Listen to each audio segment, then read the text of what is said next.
Right. నిన్న దేవరకత్రలో meeting జరిగింది తీన్మార్మలకు సంబంధించి. అక్కడ దేవరకత్రలో తీన్మార్మలను ఏం మాట్లాడతారని చాలామంది ఆతృతగా ఎదురు చూసారు. ఒకసారి దానికి సంబంధించిన హెడ్లైన్స్ చూసే ప్రయత్నం చేద్దాం. 2028లో అధికారంలోకి వస్తున్నాం, రాబోయేది బీసీ మన రాజ్యమే, వెలమల రెడ్ల రాజకీయం భూస్థాపితం కాబోతా ఉంది, కాంగ్రెస్ బీఆర్ఎస్ల బీఫామ్స్ తీసుకునే పరిస్థితి ఉండదు, రేవంత్ ఉత్తరకు మార ప్రగల్భాలు, ఆయన 2030 వరకు సీఎంగా ఉండడం కాదు, వచ్చే ఎన్నికల్లో కొడంగల్లోనే ఓడిస్తాం, మేం ఎర్ర సత్యమన్న వారసులం, రాష్ట్ర రాజకీయాలను శాసిస్తాం, సెప్టెంబర్లో 15 నుంచి పాదయాత్ర చేపట్టి ప్రతి బీసీ బిడ్డను కలుస్తాం, సర్జికల్ స్ట్రైక్ 59ని దేవరకద్ర నుంచే మొదలు పెడుతున్నాం, జిఎంఆర్కు ఇదే ఆఖరి గెలుపు, ఇక్కడ బీసీ జెండా ఎగిరబోతోంది, దేవరకద్రలో టీఆర్పీ చీఫ్ తీన్మార్మలన చెప్తా ఉన్నాడు. రేవంత్ రెడ్డి గారు ఏం చెప్తా ఉన్నారంటే 2034 దాకా నేనే ముఖ్యమంత్రి ఉంటా అని చెప్తా ఉన్నాడు. ఆ తీన్మార్మలన ఏం చెప్తున్నాడంటే ఏమంటున్నాడంటే నిన్ను 2034 కాదు, అసలు నువ్వు వచ్చే అసెంబ్లీ ఎన్నికలలో నీ కొడంగల్ నుంచి నేను గెలవనీయం, మొత్తం ఎర్ర సత్యమన్న వారసులం మేమే కైవసం చేసుకుంటాం. అలాగే దేవరకద్రలో టీఆర్పీ చీఫ్ ఏం చెప్తానంటే ఇక్కడ బీసీ జెండా ఎగరబోతా ఉంది, జిఎంఆర్కి ఇదే ఆఖరి విజయం, ఆఖరి గెలుపు అని చెప్పిండు. తెలంగాణలో బీసీల శకం మొదలైందని, రాష్ట్రంలో రాబోయేది బీసీల రాజ్యమేనని టీఆర్పీ చీఫ్ శాసన మండలి సభ్యులు తీన్మార్మలన అన్నారు.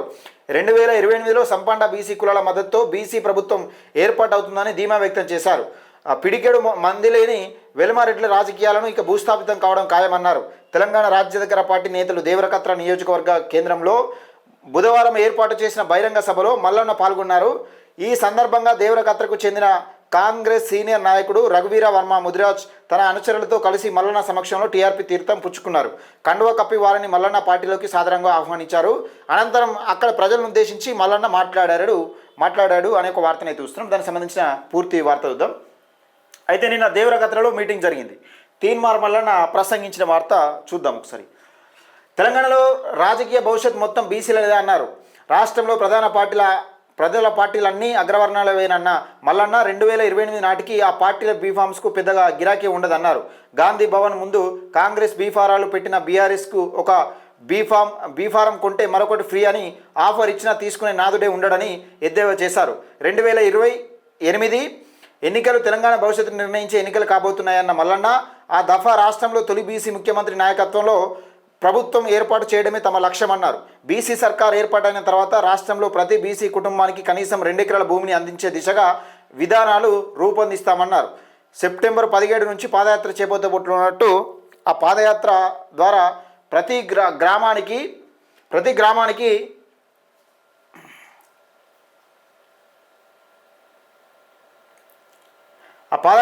ప్రతి గ్రామానికి వెళ్ళి రెడ్లు వెలమల దోపిడీ గురించి ప్రతి బీసీ బిడ్డకు వివరించి బీసీ సమాజాన్ని రాజకీయంగా మరింత చైతన్యం చేస్తామన్నారు. బీసీ ఎస్సీ ఎస్టీ మైనార్టీల ఐక్యతతో రెడ్డి వెలమల రాజకీయాలు ఆధిపత్యానికి చరమగీతం పలుకుతామని ప్రకటించారు. తెలంగాణలో రాజ్యాధికారం బీసీ చేతుల్లోకి వచ్చే వరకు తమకు పోరాటం ఆగదని స్పష్టం చేశారు. తెలంగాణలో టీఆర్పీ రెడ్లు వెలమలకు సంబంధించిన 59 అసెంబ్లీ నియోజకవర్గాలపై సర్జికల్ స్ట్రైక్స్ను ప్రారంభిస్తామన్నారు. ఈ సర్జికల్ స్ట్రైక్స్ను దేవరకద్ర నుంచే ప్రారంభించామన్న మల్లన్న నెక్స్ట్ 58వ నెంబర్ జూపల్లి కృష్ణారావే కాబోతున్నాడని స్పష్టం చేశారు. దేవరకద్ర గడ్డపై ఇక రెడ్ల పెత్తనం సాగదని, నియోజకవర్గంలో మెజార్టీగా ఉన్న బీసీ ఎస్సీ ఎస్టీ మైనార్టీలు తమ హక్కులను గురించి తెలుసుకొని రాజకీయంగా చైతన్యవంతులు కావాలన్నారు. బురదలో చిక్కుకున్న ఏనుగు తన ఒక శక్తి ఏంటో తెలియదని, కానీ దాని శక్తిని దాని ముందున్న కర్తవ్యాన్ని గుర్తు చేసినప్పుడు వెంటనే అది అందులో నుంచి బయటపడగలదన్నారు. ఇప్పుడు అదే పరిస్థితి బీసీలదని, జనాభాలో మెజార్టీగా ఉన్న తమ రాజకీయ బలాన్ని గుర్తించకపోవడం వల్ల అధికారం కొద్దిమంది చేతుల్లోకి వెళ్ళిందన్నారు. ఇకపై బీసీలు తమ శక్తిని గ్రహించి ఓటును తమ వర్గాల రాజ్యాధికారం కోసం వినియోగించుకోవాలని పిలుపునిచ్చారు. దేవరకద్రలో రెడ్డి సామాజిక వర్గానికి చెందిన ఓట్లు 11,000 మాత్రమేనని, కానీ ఇక్కడ ఒక ముదిరాజుల ఓట్లే 52,000 అని గుర్తు చేశారు. ఈ నియోజకవర్గంలో వెలమారెడ్లు ఓట్లు కలిపిన 12,000 దాటవన్నారు. కానీ దేవరకద్రలో బీసీ ఎస్సీ ఎస్టీ మైనార్టీల ఓట్లే 2,30,000 వరకు ఉంటాయన్నారు. అయితే మన వర్గాల ఓటు బ్యాంకు ముందు రెడ్ల వెలమల ఓటు బ్యాంకు ఎందుకు పనికిరాదన్నారు. రెడ్డి వెలమల ఓట్లు మనకు అవసరం లేదని, వారు పొరపాటున మనకు ఓట్లు వేయొద్దన్నారు. గతంలో మధుసూదన్ రెడ్డి, ఆల వెంకటేశ్వర రెడ్డి, పవన్ కుమార్ రెడ్డి, సంతోష్ రెడ్డిలే పోటీ చేశారన్న మల్లన్న రెడ్ల ఓట్లు కనుక వీరికి పంచితే ఒక్కొక్కరికి 3,000 ఓట్లు కూడా వచ్చేవి కావని ఎద్దేవా చేశారు. బీజేపీ, కాంగ్రెస్, బీఆర్ఎస్ పార్టీలో ఉన్న నాయకులు ఎప్పటికీ లీడర్లు కాలేరని, వారు ఆయా పార్టీలో జెండాలను మోసే కేడర్గానే ఉండిపోక తప్పదన్నారు. బీజేపీలో ఉన్న బాలన్న, కాంగ్రెస్లో ఉన్న యుఎంఆర్ వెంకటేష్ పరిస్థితి ఇంతేనన్నారు. ఆ పార్టీలకు వారికి బీఫామ్ ఇవ్వని, కేవలం తెలంగాణ రాజ్యాధికార పార్టీమే బీసీలకు బీఫామ్ ఇస్తుందని స్పష్టం చేశారు. దేవరకద్ర ప్రజలు మార్పు కోరుకుంటున్నారని, రానున్న ఎన్నికల్లో ఇక్కడి నుంచి బీసీ బిడ్డనే అసెంబ్లీకి పంపుతామని ధీమా వ్యక్తం చేశారు. తాను ప్రచారం చేసి ఉండకపోతే ఎమ్మెల్యే జి మధుసూదన్ రెడ్డి అసలు గెలిచేవాడే కాదన్నారు. రాబోయే ఎన్నికల్లో జీఎంఆర్కు 10,000 ఓట్లు రావడం కష్టమేనన్నారు. తాము ఎర్ర సత్యమన్న వారసులమని, ఆ ఆశయాల కోసమే పనిచేస్తామన్నారు. సత్యమన్ననే ఆదర్శంగా రాష్ట్ర రాజకీయాలను శాసించాలని భావిస్తున్నామన్నారు. రాష్ట్రంలో ఆదర్శంగా రాష్ట్ర రాజకీయాలను శాసించాలని భావిస్తున్నామన్నారు. రాష్ట్రంలోని ప్రాజెక్టులు, సంస్థలకు ప్రజల కోసం పోరాడిన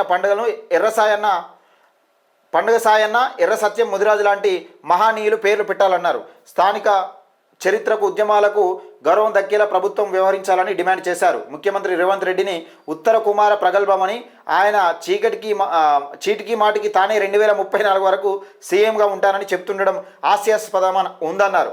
రేవంత్ రెడ్డి ముఖ్యమంత్రి సంగతి పక్కన పెడితే ఆయన రాబోయే ఎన్నికల్లో కొడంగల్లోనే ఓడిస్తామని అన్నారు. 2018లో రేవంత్కు దిక్కు లేకనే మల్కాజ్గిరి వలస వచ్చారన్నారు. తాను నల్లమల పులినని, రేవంత్ రెడ్డి కావలి కుక్కనని చెప్పి కేసీఆర్ ప్రజలను నిలువున దోచుకున్నారని విమర్శించారు. ఇక ఈ జంతువులతో మనకు పని లేదని, వాటిని ప్రజల మద్దతుతో తరిమి కొట్టడానికి తెలంగాణ రాజ్యాధికార పార్టీ స్థాపించినట్లు వెల్లడించారు. బీసీలంతా ఒక్కటిగా సంఘటితంగా ఉండి మన ఓట్లు మనం వేసుకోగలిగితే 2028లో బీసీ రాజ్యం రావడం ఖాయమన్నారు. ఈ కార్యక్రమంలో రాష్ట్ర ప్రధాన కార్యదర్శి వేములవాడ మధుమోహన్ చారి, జిల్లా అధ్యక్షుడు మున్నూరు జైపాల్ రెడ్డి, రాష్ట్ర క్రమశిక్షణ కమిటీ చైర్మన్ బందారపు నరసయ్య గౌడ్, రాష్ట్ర కార్యదర్శి శివవీర్ రెడ్డి, కొమ్ముల ప్రవీణ్ రాజ్, సహాయ కార్యదర్శి రవి ముదిరాజ్, వనపర్తి జిల్లా అధ్యక్షులు విజయ్, నాగర్ కర్నూలు జిల్లా అధ్యక్షులు బీసం అంజనేయులు, గద్వాల్ జిల్లా అధ్యక్షులు మెరుగు వీరేష్, నారాయణపేట జిల్లా అధ్యక్షుడు కృష్ణ, మైనార్టీ విభాగం అధ్యక్షుడు సల్మాన్, స్టేట్ ఆఫీస్ కోఆర్డినేటర్ లింగం యాదవ్, జిల్లా నియోజకవర్గ మండల నాయకులు, మహిళా కార్యకర్తలు, మల్లన్న అభిమానులు పెద్ద ఎత్తున పాల్గొన్నారని ఒక వార్తనైతే చూస్తూ ఉన్నాం. ఇక్కడ విషయం ఏంటంటే, దేవరకద్రలో తీన్మార్ మల్లన్న గతంలో ప్రచారం చేసిండు. జిఎంఆర్ ఉన్నట్టుంది.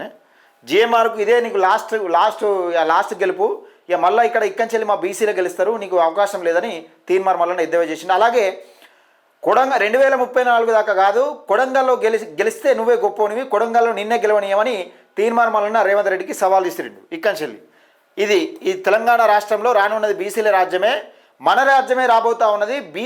బీఆర్ఎస్ కానీ కాంగ్రెస్ కానీ, ఇక్కడ ముఖ్యంగా బీఆర్ఎస్కు 1+1 ఆఫర్ పెడితే తీసుకునేటోళ్ళు తప్పితే ఆ బీఫామ్లు కూడా తీసుకునే పరిస్థితి ఉండదు. రానున్నది బీసీ రాజ్యమే అని తీన్మార్ మల్లన్న చెప్తా ఉన్నాడు. దేవరకద్ర నుంచి ఇది రిపోర్ట్.